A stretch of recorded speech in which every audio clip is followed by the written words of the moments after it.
नमस्कार, सार्वमंथन न्यूज महाराष्ट्रमध्ये आपलं स्वागत. पाहुयात आजची सविस्तर बातमी. न्यायालयात युक्तिवाद सुरू असतानाच वकिलाला आरोपीकडून मारहाण करण्यात आल्याची धक्कादायक घटना अहिल्यानगर जिल्ह्यातील श्रीरामपुरात घडली आहे. या प्रकरणी पोलिसांनी संबंधित आरोपीला ताब्यात घेतले आहे. दिलीप दत्तात्रय अवताडे असे मारहाण झालेल्या वकिलाचे नाव आहे. अभिजित पातरकर, राहणार अमरावती असे पोलिसांनी ताब्यात घेतलेल्या आरोपीचे नाव आहे. वरिष्ठ न्यायाधीश आर.बी. गिरी यांच्यासमोर कौटुंबिक प्रकरणाची सुनावणी सुरू होती. अमरावती येथील अभिजित पाथरकर यांच्या विरोधात उलट तपासणी सुरू होते. त्यावेळी तो मध्येच बोलत होता, तुम्ही तुमची केस चालवणार का? तुम्हाला याची माहिती आहे का?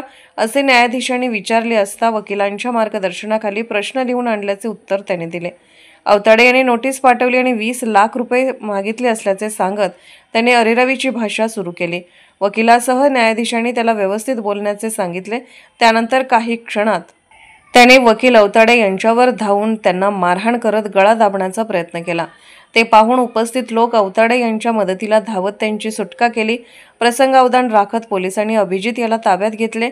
ॲडव्होकेट अवताडे यांना डोक्याला मार लागला असून शहर पोलिसात गुन्हा दाखल करण्यात आला आहे. मात्र एका वकिलावर न्यायाधीशासमोर या प्रकारे मारहाण करण्यात आल्याची घटना घडल्याने वकील संघटनेमध्ये चांगलीच खळबळ उडाली असून वकील संघटनेने या घटनेचा निषेध म्हणून न्यायालयाचे कामकाज बंद ठेवले असल्याचे समजले आहे. सार्वमंथन न्यूज महाराष्ट्र, श्रीरामपूर. सार्वमंथन न्यूज महाराष्ट्राला लाईक करा, शेअर करा, सबस्क्राईब करा.